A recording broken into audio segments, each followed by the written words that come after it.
各位观众，大家好，我是黄启源，欢迎收看智门 SmartGate 以及我们的线上节目 Dr. Change 黑天鹅学院。每个礼拜四，我们会用1个钟头的时间访问一位名人，探讨他自己本身所处的行业或者是他自己的一个相关亲身的经历。我们节目在过去3年多以来有几位外国的客人。那今天呢，我们也很荣幸请到一位外国的朋友，他是来自一个我想各位都知道很重要的国家也 from Israel。那所以今天的话，我们很荣幸邀请到驻台北以色列经济贸易办事处的经贸处处长杜亚维 Avi Doron 来到我们的节目。Hello, Avi. Hi, CY. Thank you for having me today. 大家好。Thank you, Avi. As you can see, Israel, of course, is a dynamic country. I'm sure that a lot of you have heard about what's happening to Israel lately. But Israel still is what I admire about Israel from my more than 10 years experience in dealing with your country is that Israel is a very resilient. You have a strong will, and you are also very innovative. That is why your country, although very small, the population is maybe 1/3 of Taiwan, but you have a 8 million population? 9.6. 9.6, but our population is more than 2 times, but still, I think our country, Taiwan, probably cannot be as resilient, as innovative as Israel. So it is very fortunate today we have Avi, come to our show and to share with us about Israel. But since he's in charge of the economic and trade mission, so we're going to talk a little bit more about trade and mission. I'm sure a lot of audience, you want to hear about what's the politics, the war. We can talk a little bit about that. But the major focus is really to talk about the Israel industry, the innovation, and the startup technology, especially right now under the huge global uncertainties, and you are still at the leading front, cutting edge, of the global technological development. So I want to start the show by asking you, perhaps you can introduce a little bit about your background. And although I know a little bit, but I'm afraid I cannot introduce you better than yourself. If you can share with the audience your background and also how long have you been in Taiwan? Yes. So firstly, thank you, CY, for having me in the show today. I will introduce myself. My name is Aviv Doron. I'm the head of Israel Economic and Trade Mission here in Taipei since August 2022. My background includes a bachelor in banking and finance. That's my major background. So we ask the same, also banking finance. Exactly. And I also have an in-depth understanding and also pragmatical practice in conducting business in the Asian markets. Before arriving to Taiwan, I spent 5 years in mainland China. Also gained the opportunity to include some language training and also served in the trade mission of Israel to the southwest of China. And after concluding 2.5 more years in our HQ in Jerusalem, I arrived to Taiwan with my family in August 2022, on which we have settled down. And maybe I can share a little bit also about the part where I was in Israel and how does the Israeli Ministry of Economy and Industry is actually looking on facilitating trade and economic ties together with Taiwan as well as the rest of the global markets in the world. So I'm a part of a unit which is called the Foreign Trade Administration in the Israeli Ministry of Economy and Industry. We are overlooking over 50 offices around the world, 50 different trade missions and economic missions. And we are mostly focusing in facilitating trade and investment opportunities and also navigating and arranging the trade policy of Israel together with its trade partners. So this is what our HQ is doing. And within our unit in the HQ, we are assigned to become head of missions all around the world. So I was lucky to go to Taiwan after spending 2.5 years in our HQ in Jerusalem. And basically, I'm dedicated to create these business opportunities for Israeli industries to come over to Taiwan and to better find their matching suitable partners or potential partners here in the local market, and also to attract Taiwanese investors to have a deeper look into investment opportunities in the Israeli market.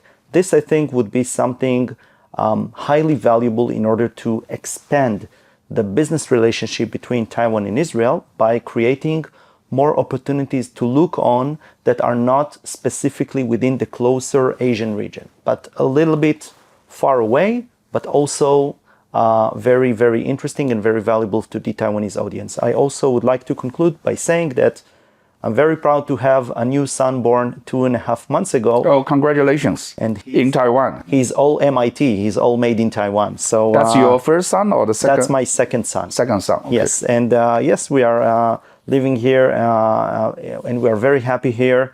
And I think that eventually our goal here would be to bolster the relationship in between Taiwan and Israel when it comes to economic and trade ties. Yeah. So focusing on your job, fostering the economic ties between Israel and Taiwan, and then maybe perhaps you can talk about maybe not 10 years, in the recent 4 or 5 years, what has been the development, and then of course the Israel is strong in technology, semiconductor. Taiwan is also in that, and also AI, and also looking forward, what are the areas people here understand?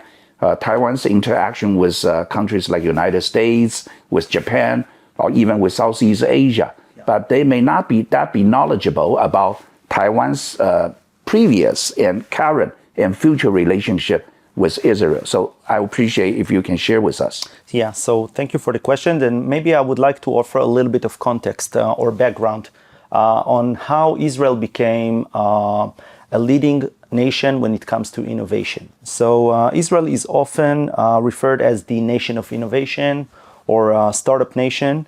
Well, it is positioned in the Middle East, which is a very deserted or arid region, presenting diverse challenges, especially in the field of food security, water supply, access from harbors, and additional challenges. And Israel has been consisting on developing its own local solutions in order to meet with these challenges. So I think that eventually necessity is the mother of all innovation. So if, for example, a farmer would like to use his own field in order to grow up his crops and food, vegetables, etc., but his land is deserted, he doesn't have enough water.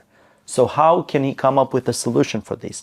So these innovative people from the southern part of Israel, they came up with an idea of drip irrigation. They made actually deserted place to become heaven for farmers. 他就讲的是以色列的一个灌溉的技术啊，这个滴灌法的话，其实在以色列非常的缺水，但是在这样子的情况之下，仍然能够再变成一个农业长得很好，这是他们的技术。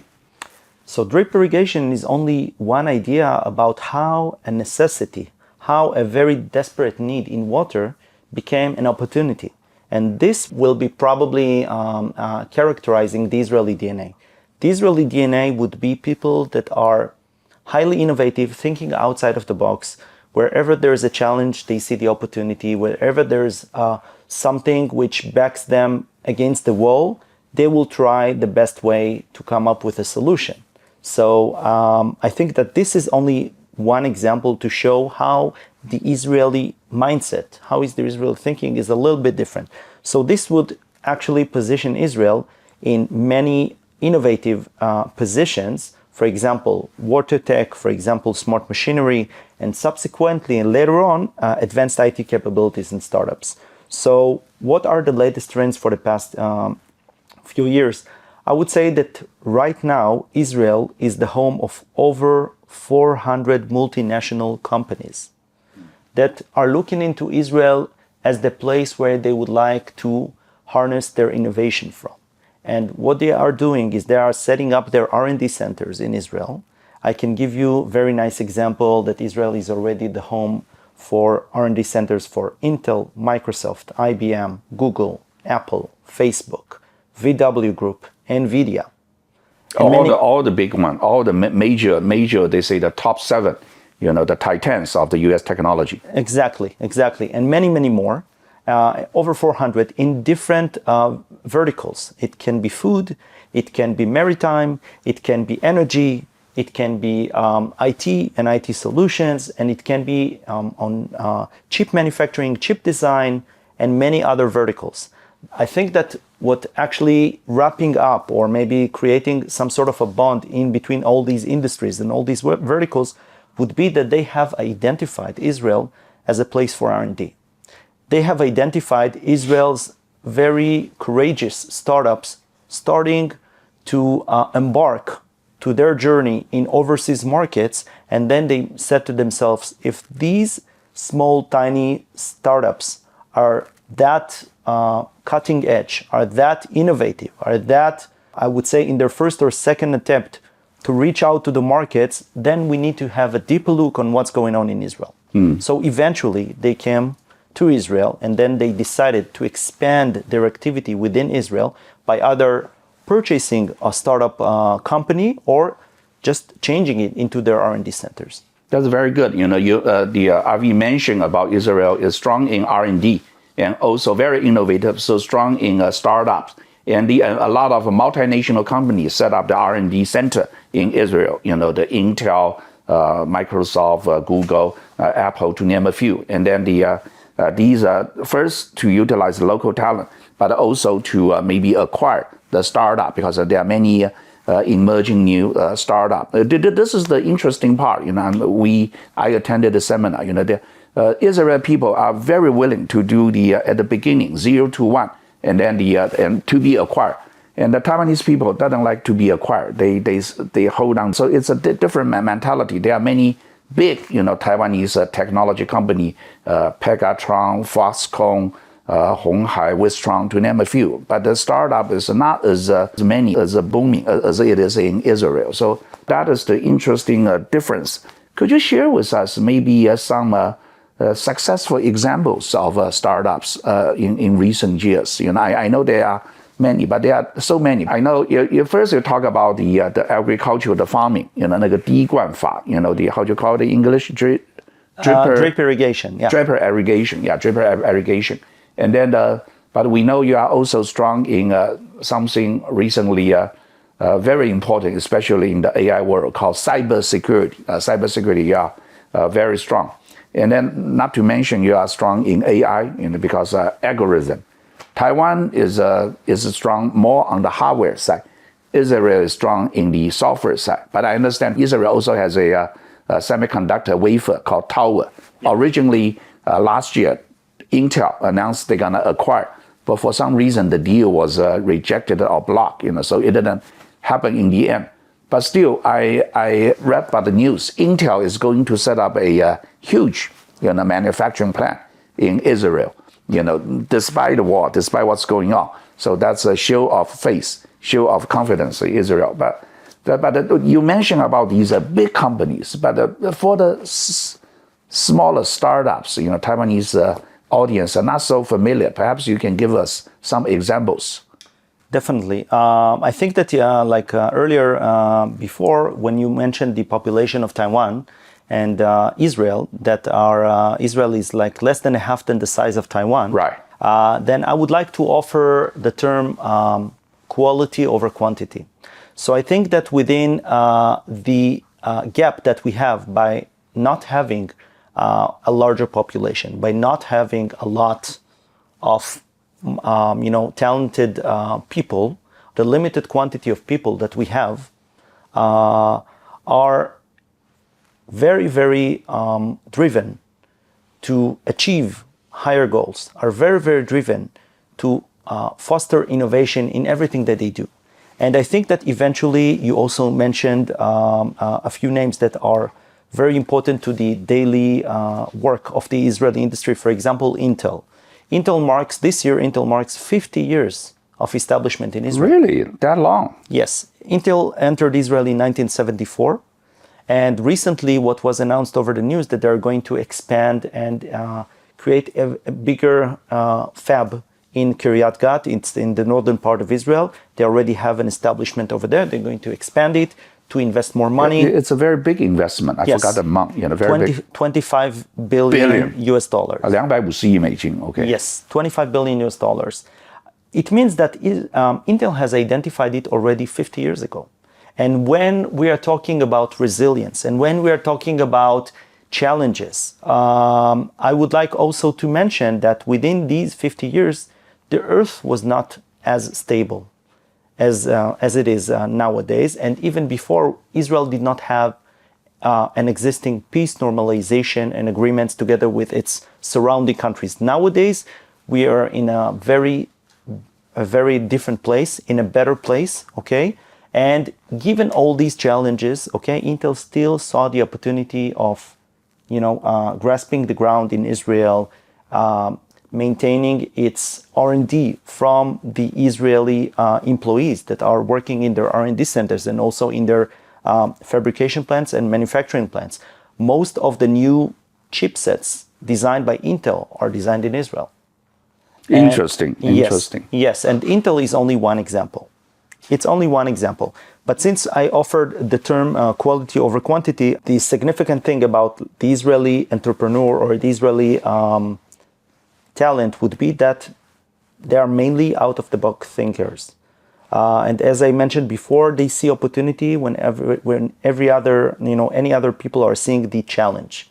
And they see the opportunity. And this would actually strengthen the decision makers in the global companies to do more business with Israeli ecosystem. For example, the different domains that we are looking into in Israel would be semiconductors, as you mentioned before, chip design, AI, generative AI, quantum computing.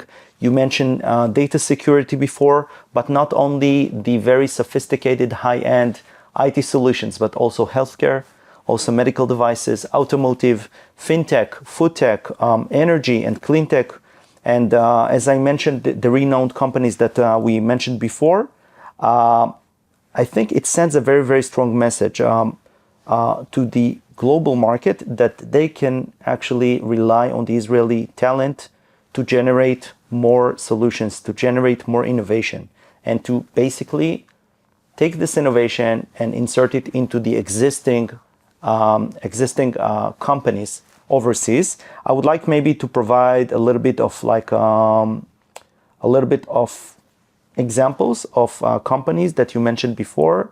We already discussed about Intel, but I think that companies that are within the focus of nowadays media would be Mellanox, which was purchased 4 years ago by NVIDIA. And Mellanox is basically in charge. That's an Israeli company? Yes. Yeah, I heard about that. Yes. What do they do?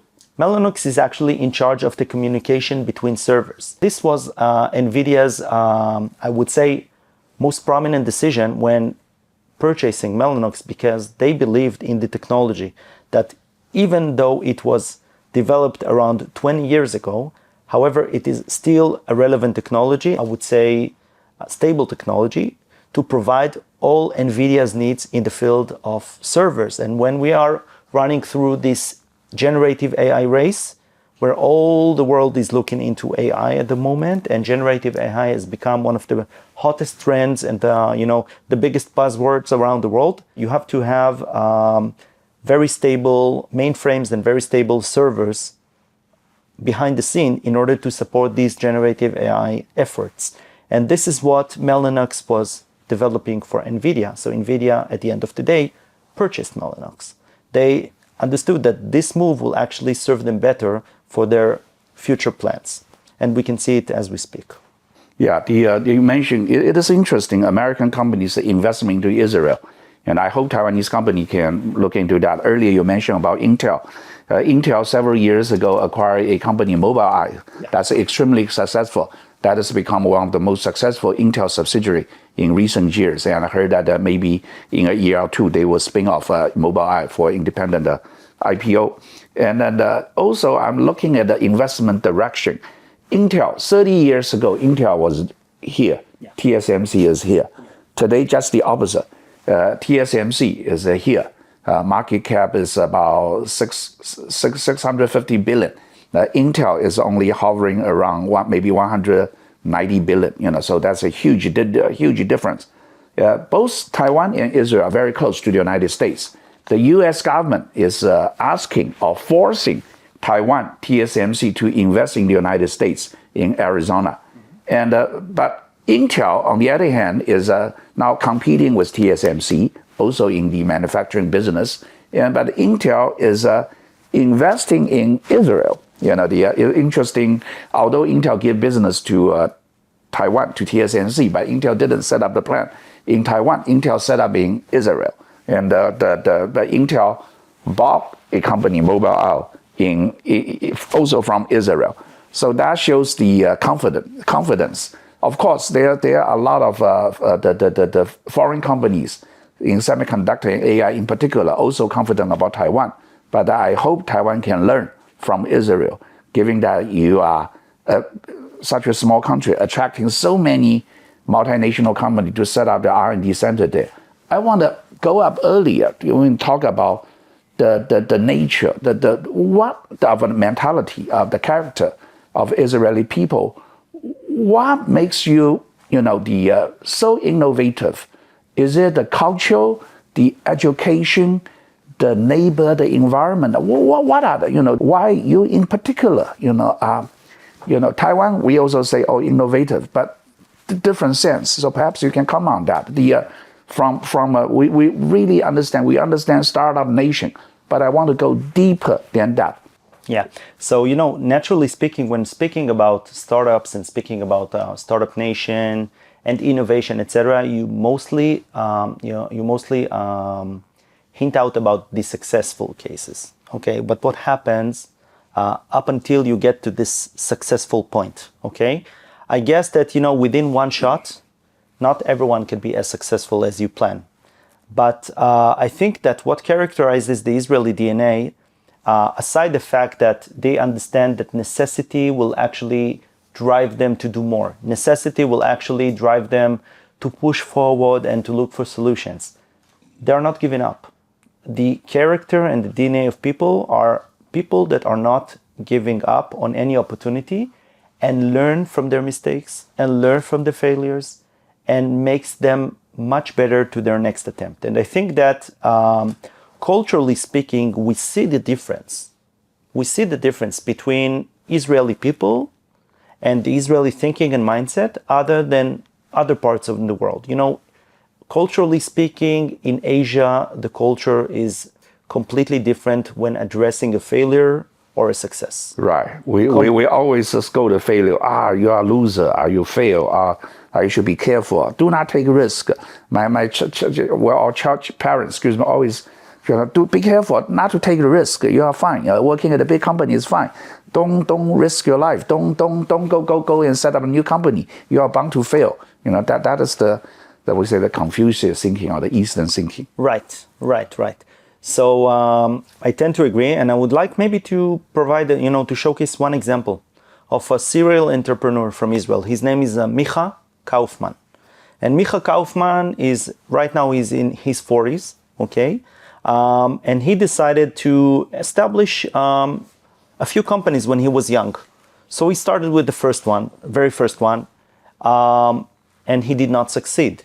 And then he said, okay, I will take maybe a different turn. I will try with a different company. He did not succeed either. And then eventually he experienced 3 different failures.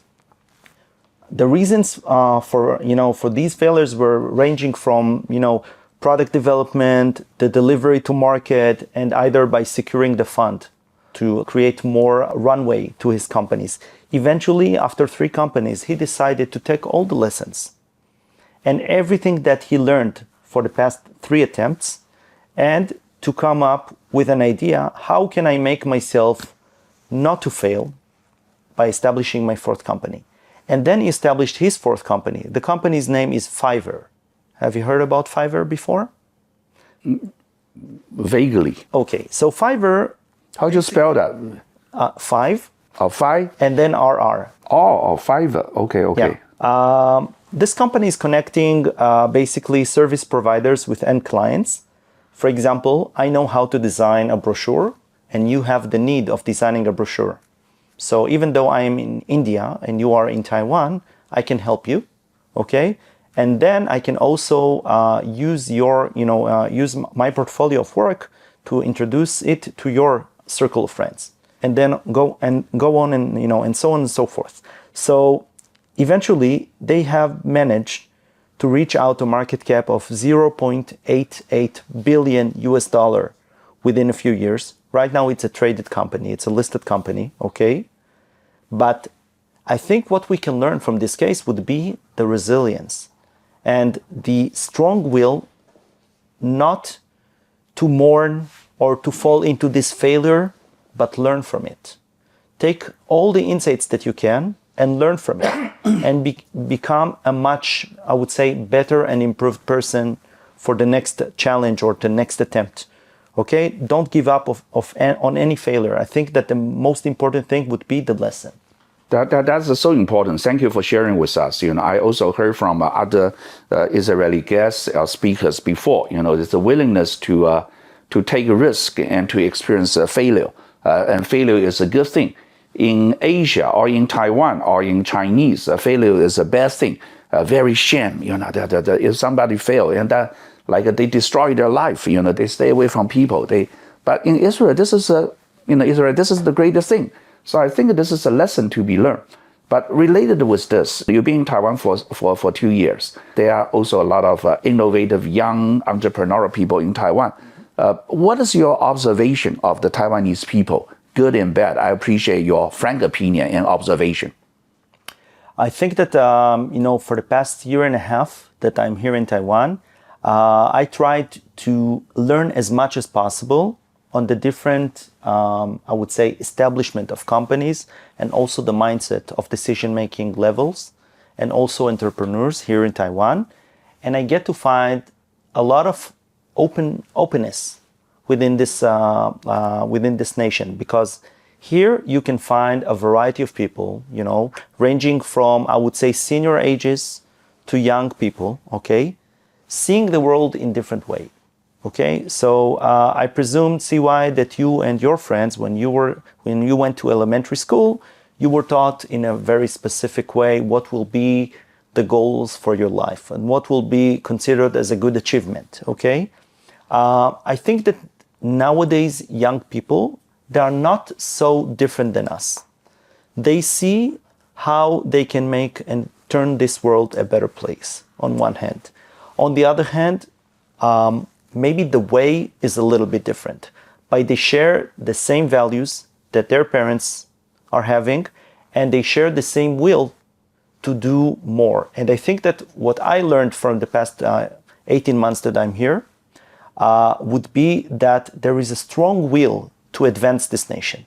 There is a strong will to create more opportunities, not only for the young people, but for the nation as a nation, okay? And to stronger ties. I think that what we are trying to do in my line of work would be to expand and to explore more ties of collaboration. I think that what we are trying to do within our work plan, not only for 2024, but also for a year before 2023 and later on, would be to identify what exactly is in the urgent need of the Taiwanese industries, what exactly are in urgent need of the Taiwanese market, okay?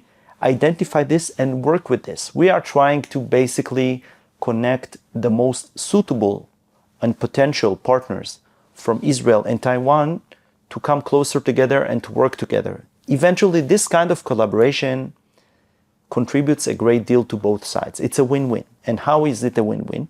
Because eventually, the Israeli colleague learned more about his Taiwanese colleague, learned more about the way that he sees things, how he thinks, what is within the Taiwanese culture would be to refuse, for example. What does it mean? Okay, how can we take it to the next level without pushing, for example? Okay, so we're trying to work with both sides in order to create more opportunities and to identify what are the actual pain points, what are the actual things that we need to put more emphasis on, to focus on.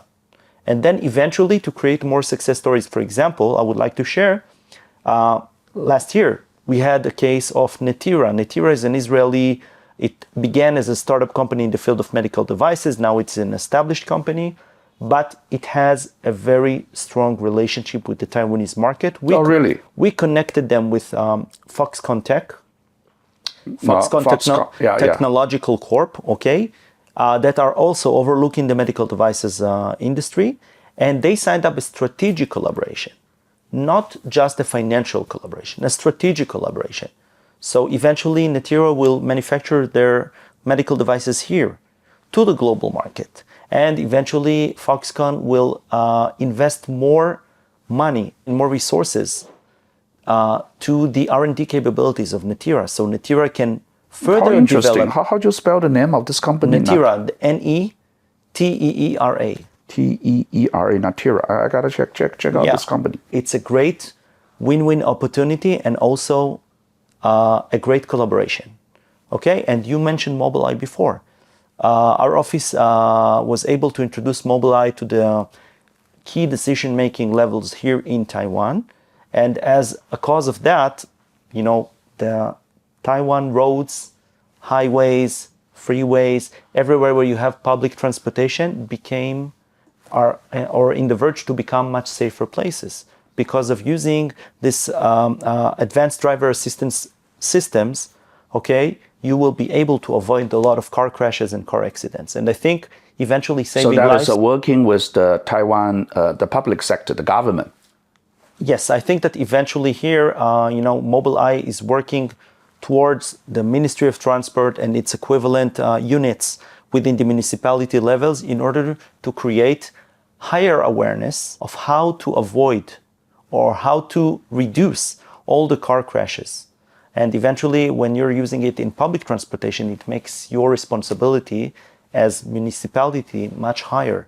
But you provide your citizen a better service. Okay, and I think eventually we are all here to make everyone's life better. Thank you very much for sharing with us the excellent examples of Netira and some others, Mobileye.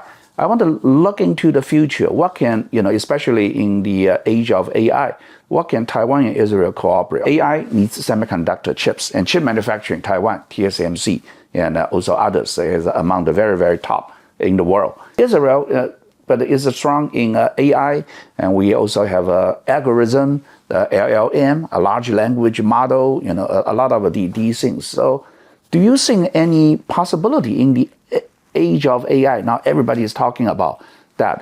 Taiwan is so much focused on still TSMC and all the hardware side.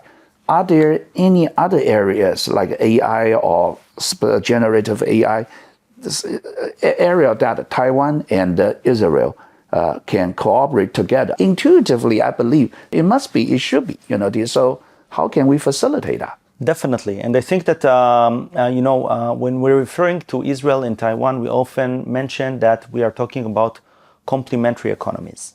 Complementary economies would be to utilize Taiwan's mass and precise scale of manufacturing capabilities and leverage the Israeli R&D and know-how and tech in fueling inside. So eventually what you're having here is a win-win. You have a product which is much stronger and much more advanced than relying on sole manufacturing only here in Taiwan, but maybe taking the part of R&D, maybe either by sourcing locally or sourcing it from different sources. So I would say that eventually when you're trying to integrate a product which is combined of both R&D, knowledge, know-how from Israel, and capabilities of manufacturing which are enormous here in Taiwan, you will get a better synergy. And this is complementary economies. What I would focus or maybe explore more opportunities for Taiwanese and Israeli to try to collaborate together would be staying within the different IT fields. I know that AI nowadays is a very, very trendy and hot word, okay? And within the AI industry, I think Mellanox were like one of the very first to identify that they can actually use the specific technology used for servers in order to serve them in the future for their AI and generative AI moves. But in Israel, you can also found chip design. And when talking about chip design, you can actually go into a different project of designing suitable chips for later on mass production within TSMC or within UMC or within all the bigger players here in the supply chain. That would be one thing. We are also looking into various industries. I think that within Industry 4.0, smart machinery, okay, Israel and Taiwan has a great synergy because a lot of innovation coming to this field is coming from Israel. I can give an example of Haiwin. Haiwin. 上营 is based in Taichung, right. In machinery, and they also have operation in Israel. Right. Haiwin, I understand Mr. Zhou, the chairman, Zhou Yongzhu. Yeah. So they also identified the opportunity to use the talent coming from Israel. So they purchased the Israeli company Megafab and integrated it into their line of companies. And they are within the supply chain of TSMC. So eventually you will see that, the giants are working with the smallest, but within a very, I would say, very sophisticated way, very remote way. You can say that. But eventually what you will see will be that Israel is paying a lot of attention to diversified verticals all around the world. For example, and which are also relevant to Taiwan, food tech industry. We know, for example, that food security is an issue important to everyone nowadays. And you would like to source your food from natural sources. You would like it to be as safe as possible. You would like it to be as resilient and as with prolonged shelf life as long as possible. So how do you do that? So we are in touch with different food tech companies and food tech hubs in Israel and introducing these solutions to the Taiwanese companies, the Taiwanese mass food manufacturers. Really? So it is ongoing? Yes. Okay. Yes, Excellent. because it's one effort that we need to do, as I mentioned before. I happen to know quite a few, food tech, food companies, like a Uni President. 1992, I helped their GDR, Global Depository Receipt issue, raising 150 million. So I have a long-term history with them. But also there are some other food companies. So I think that we can all agree that food is within our passion and within our souls and within our security, because eventually this is what we live from. And also when it comes to the field of energy and clean tech. So we're overlooking different solutions and different technologies in Israel that might fit and might be suitable to the Taiwanese market, which in Taiwan, the sources for energy are on one hand diversified. On the other hand, it needs to be kept into a high level of performance in order to provide energy to the households and also to the industries, which is a great deal of importance for the Taiwanese government. Yeah, and I want to share with you, I'm sure you know, that I'm working with EcoWave, the power, Israeli wave energy, 海浪发电 company. That is a good example of renewable energy. So we are making reasonably good progress. Originally, CEO Ina Braveman tried to come here, Taiwan, December last year, but unfortunately due to the war, so she canceled her trip. But she may visit this part of the world again around April, May. So if that happens, I will coordinate definitely with you. Originally, we even arranged her to meet with the head of a legislative yuan. Renewable energy, definitely their area, other than food tech. So we talk about quite a few, the medical device, semiconductor, AI, food tech, the renewable energy, cybersecurity, a lot of areas. We have many more, and we are focusing in many more. Eventually, our way of identifying the, I would say, the most promising verticals for Israeli industries to work with in collaboration with their Taiwanese counterpart would be to identify, firstly, the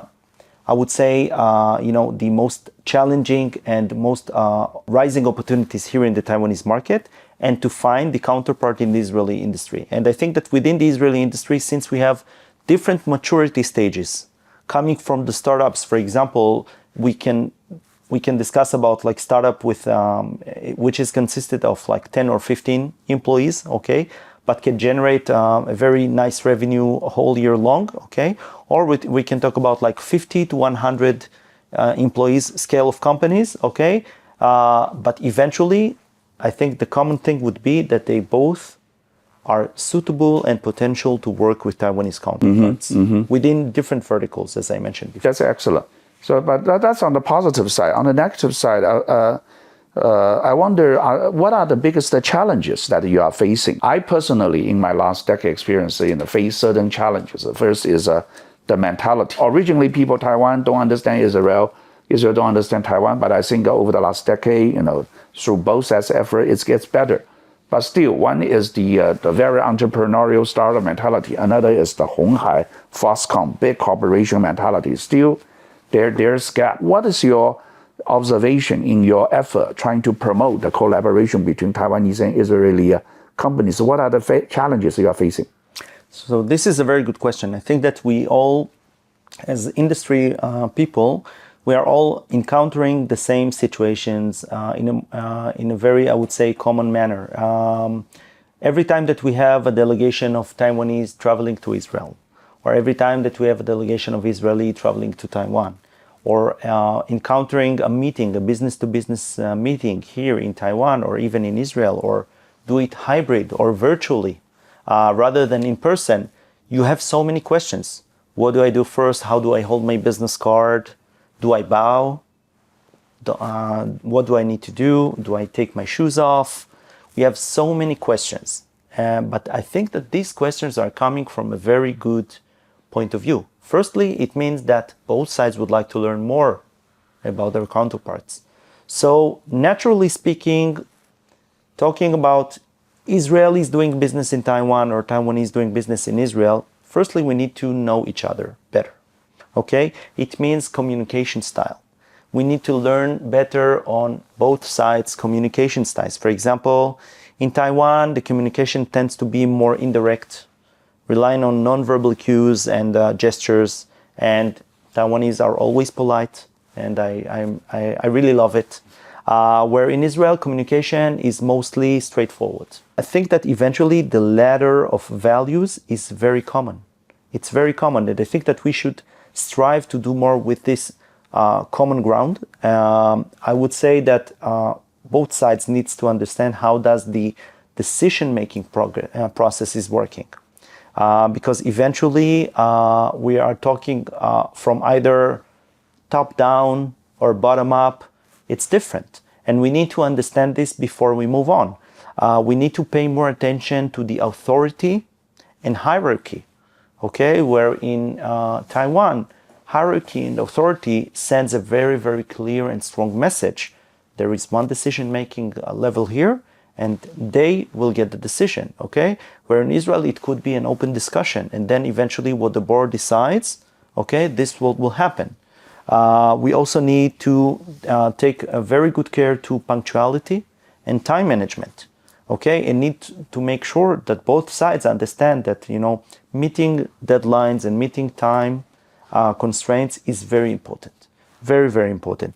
And last but not least, I think that paves the way to like many successful cases that we have learned of. This would be the relationship building.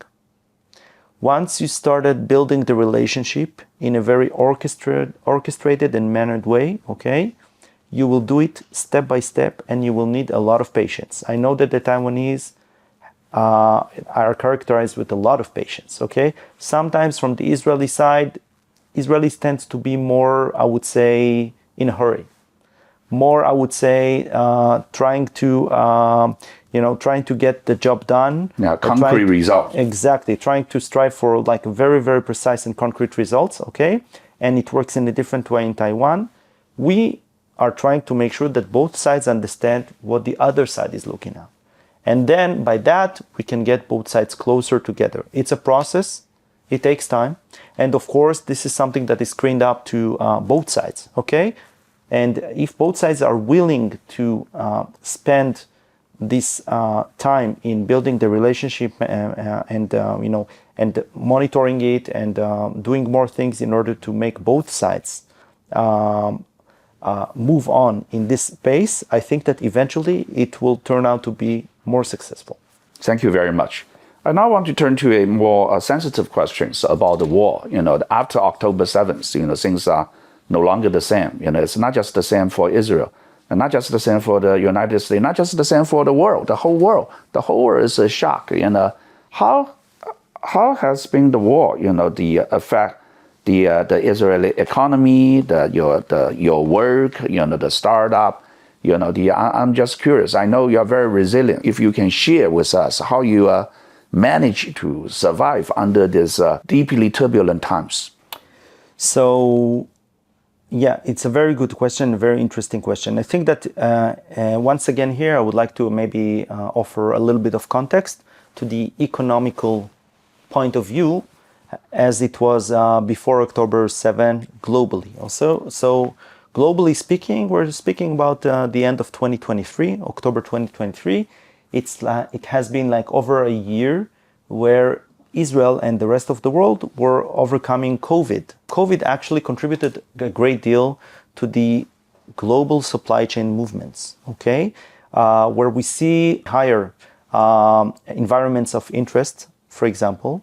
The interest rate has surged up in many places around the world, taking the global demand a little bit lower, which means that all these macroeconomic variables impacted the whole world and also Israel. So Israel entered October 7 events while I would say the economic situation in the world was quite complex.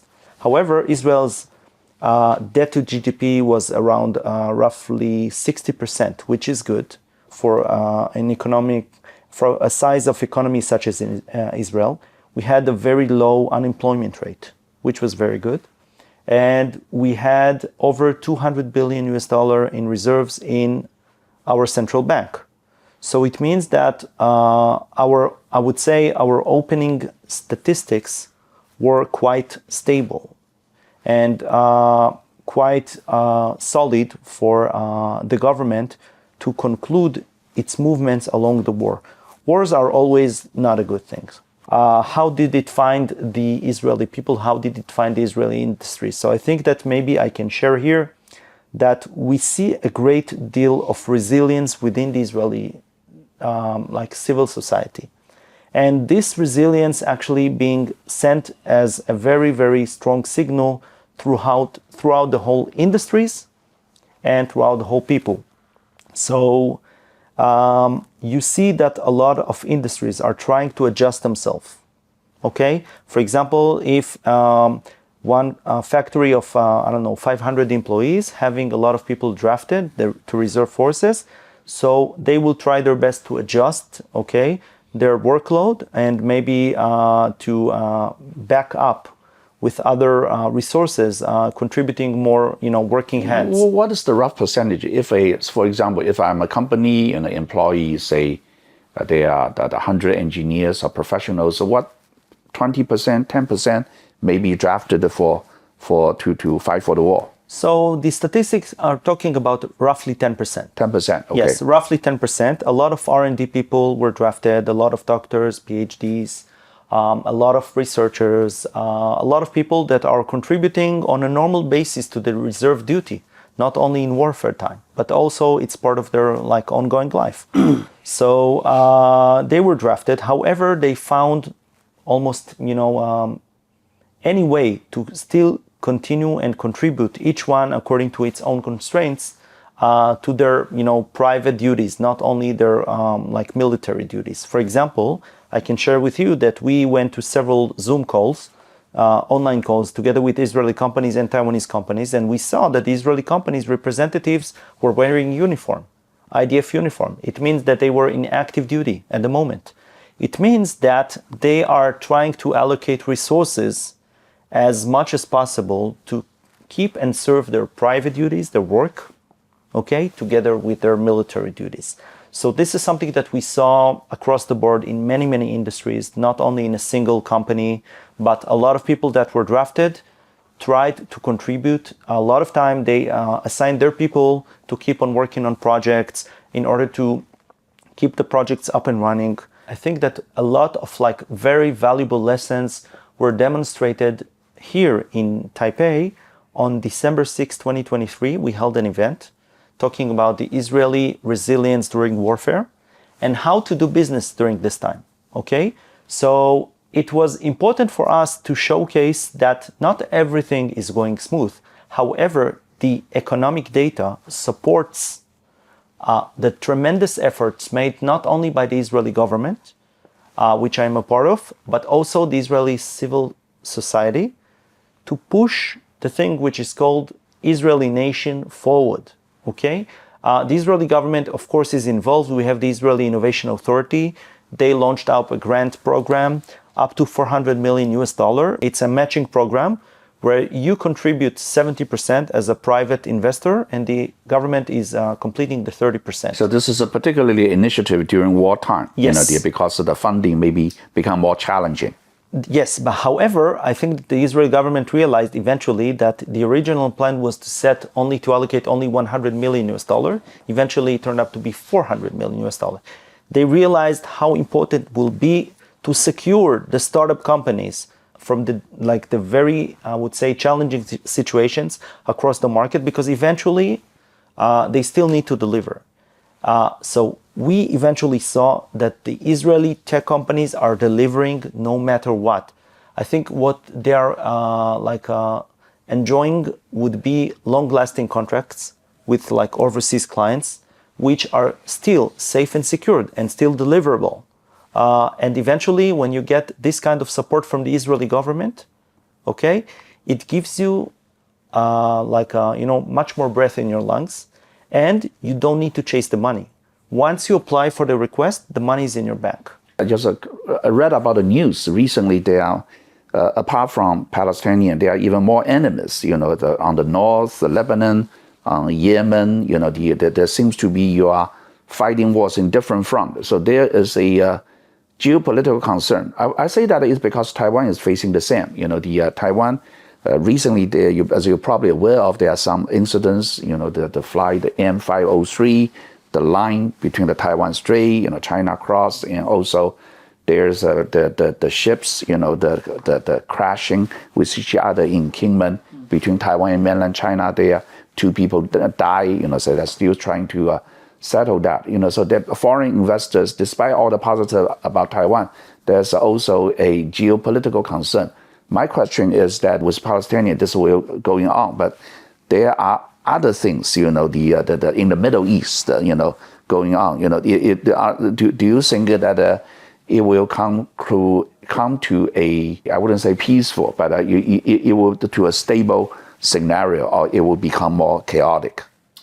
I think what identifies Israel or Israelis as a stable nation would be that regardless of the situation, regardless of the geopolitical situation, regardless of the fact that ever since Israel was established in 1948, almost 76 years ago, okay, it has faced a lot of challenges from its own neighbors. Right. And regardless of all this, and you come every time, Israel not only overcome this time, and of course with this war we will win, I can assure you that, and the economy will be booming up very, very fast, because as far as we saw, according to the research department in the Central Bank of Israel, they showcased on December 6th that after every military operation, the economy has surged.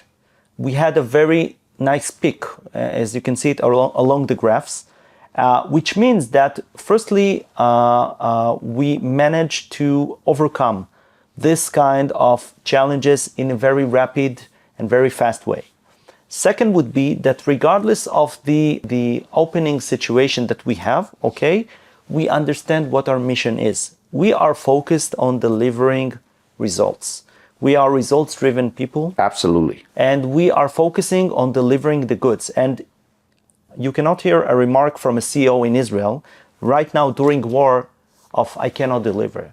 He will say, maybe it will take a little bit longer. Maybe we will deliver 80% and not 100%. You will still get it done no matter what. We will still get it done no matter what. And this is a very, I would say, a shout out to all the Taiwanese counterparts that would like to do business with Israel.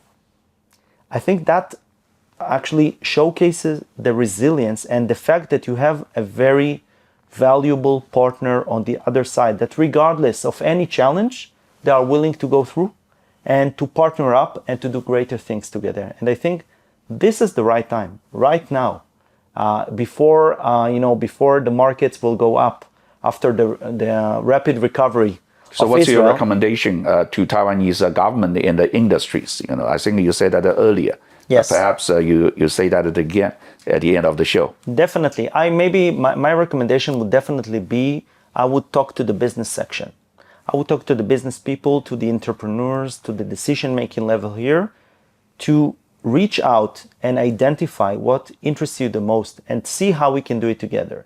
And I believe that eventually these ties and these connections between Israeli and Taiwanese will benefit both sides and definitely the Taiwanese side, because eventually you will see that the demonstrated and proven innovation coming from Israel is not only serving Israelis. It has been showcased all around the world. You mentioned before Mobileye. Okay, there's also another successful case of Google purchasing a company called Waze. Yeah, Waze is a navigation app. Yeah, it's a navigation app. 1 billion in the acquisition, hugely successful. So Google the 地图, wherever you travel in the world. Exactly. The Waze. Exactly. I think that what characterizes the most, or the common ground, would be for companies such as Intel, Google, Apple, Facebook, and others, would be to identify how this innovation that you see here nowadays can serve you in 5 or 10 years. And I think this is what creates a very, very interesting ecosystem in Israel. I think this is the nature of the vibrant ecosystem in Israel that are the entrepreneurs over there are focusing in how to create innovative solutions and ideas that will serve the world not only within 1 year, but also for the future. Excellent. Thank you very much, for all the extremely informative sharing and the open sharing, as well as the good advice to Taiwanese audience. I think you mentioned the keyword, the startup nation, innovative nation, that there are certain characteristics. You're not afraid of failure, and when you face a turbulent situation, you are highly resilient. You are as a nation. Things go, although wouldn't go as usual, but then still you manage to get a delivery, get it done, no matter what.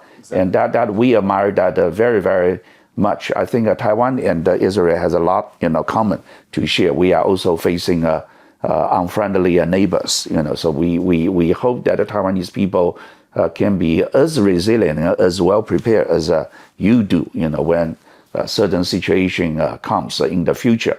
But again, thank you very much to come to our show. I personally, can also facilitate the dialogue between Taiwanese companies, industry, and the tech sector with Israel more through your tremendous effort. So again, thank you very much for everybody's watching, and thank you, Aviv, to coming to our show. Thank you, Suwai, for having me today. Thank you. 谢谢大家今天的收看，我想今天大家很感动啊，我们听到了这个以色列整个的一个故事啊，她不是第一次来我们节目，以前有一个叫林雨梦的女士也来过我们的节目啊，但是她的今天站在一个以色列的经贸的这样投资的这观点，特别的是目前这么一个困难的一个时刻，她仍然是那么的有活力，那么的坚毅啊，那么的充满信心，我想值得我们每一个台湾人的学习。好的，今天的节目就到这边，谢谢大家的收看，我们下周再见，拜拜。